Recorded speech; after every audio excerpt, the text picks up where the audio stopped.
kita akan melakukan pembelajaran matematika bangun ruang yang inovatif berbasis kolaborasi oleh peserta didik dengan teori Syampiase. Oke, pertama-tama perkenalkan, nama saya Lorenzi Wisnu Prakoso. Bisa saya dipanggil Yoga. Dan teman saya Bernadetta Mary Deviana dengan panggilan Merli. Saya Anindya Putri Meldi, biasa dipanggil Maya. Saya Putri Didata Naya, biasa dipanggil Naya. Selamat menyaksikan.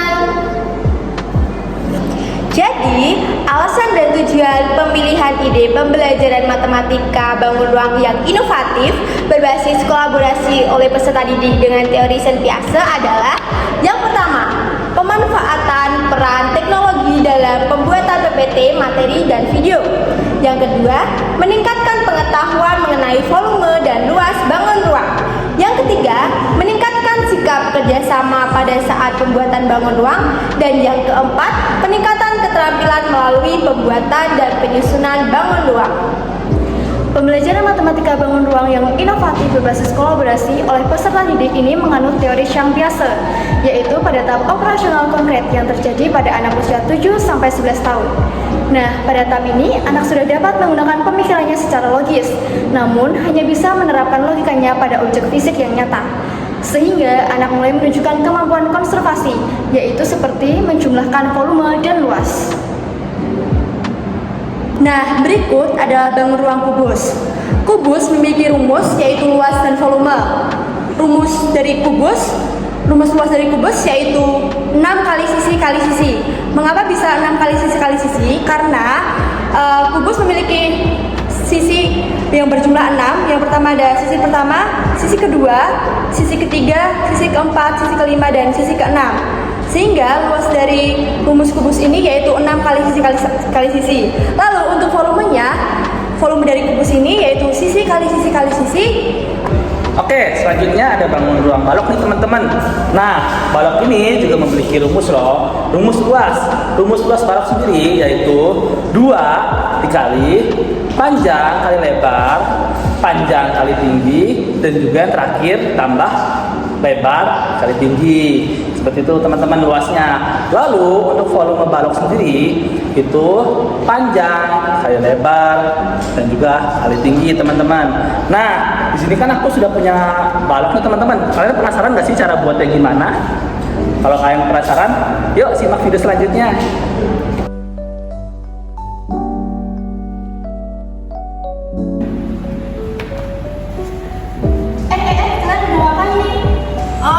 Kita lagi ngapain nih Kak? Kita lagi mau bikin bangunan ruang balok dan kubus nih. Kamu penasaran nggak apa sih alat dan bahan yang digunakan untuk membuatnya? Wah, penasaran dong, apa alat dan bahannya? Apa nih adanya? Nah, jadi di sini kita tuh bakal bikin bangunan ruang balok dan kubus dengan menggunakan 2 bahan. Bahan yang pertama ada kertas manila dan bahan yang kedua ada tusuk sate. Nah, untuk bahan yang pertama, kertas manila ini, alat-alatnya yang pertama ada pensil. Pensil ini digunakan untuk menggambar pola kubus dan balok. Nah, yang kedua ada penggaris. Penggaris ini untuk mengukur pola, untuk ukurannya berapa sentimeter. Lalu yang ketiga ada gunting. Gunting ini untuk menggunting pola bangunan ruang dan kubus yang sudah digambar. Kemudian yang terakhir ada lem. Lem ini opsional, bisa menggunakan lem kertas, lem ungu, atau double dip atau isolasi bolak-balik. Nah, yang penting untuk lemnya itu bisa menempel dan merekat pada bangunan yang nanti bakal disatukan seperti itu. Nah, untuk yang kedua akan dijelaskan oleh Kak Maya. Oke, selanjutnya bahan yang kedua dari tusuk sate. Nah, di tusuk sate ini kita membutuhkan pensil. Nah, pensil ini digunakan untuk apa sih? Buat mengukur pola. Kita mau seberapa sih panjangnya. Nah, selain itu juga ada penggaris. Penggaris ini juga buat mengukur. Nah, kita mau panjangnya seberapa ya? Biar nanti bisa dipotong menggunakan gunting. Nah, selanjutnya direkatkan oleh lem tembak. Nanti lem tembaknya ini digunakan untuk merekatkan tusuk sate satu sama lain. Gimana nih teman-teman? Penasaran nggak sama cara pembuatannya? Kalau penasaran, simak video selanjutnya. Yuk! Dadah! Langkah untuk pembuatan balok yang pertama adalah dengan menggambarkan pola-pola atau jaring-jaring balok, kemudian mengguntingnya dan menyusunnya dengan lem dan merekatkannya supaya dapat menjadi bangun balok yang utuh.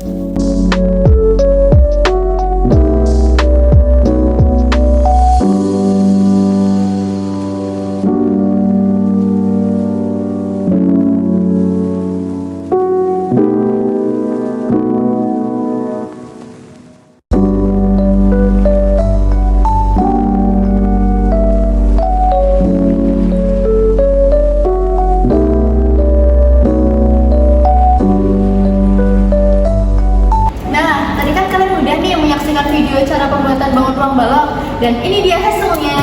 Ini. Nah, habis ini kita mau ngapain nih, Kak?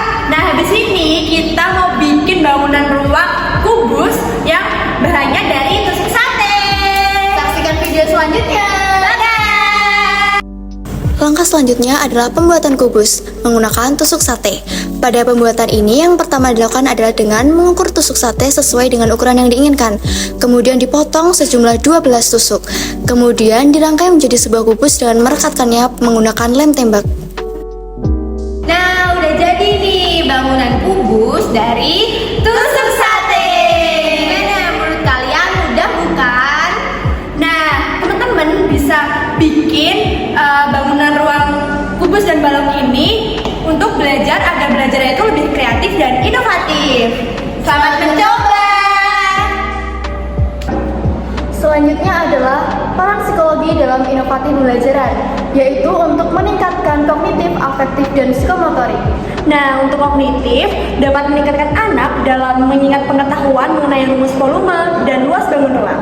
Selanjutnya adalah afektif, meningkatkan sikap kerjasama, kekompakan, serta komunikasi pada saat pembuatan dan penyusunan bangun ruang. Yang terakhir, psikomotorik. Nah, psikomotorik itu merupakan pada saat keterampilan menggunting, membuat pola, dan menyusun bangun ruang tersebut. Sekian video dari kami. Mohon maaf bila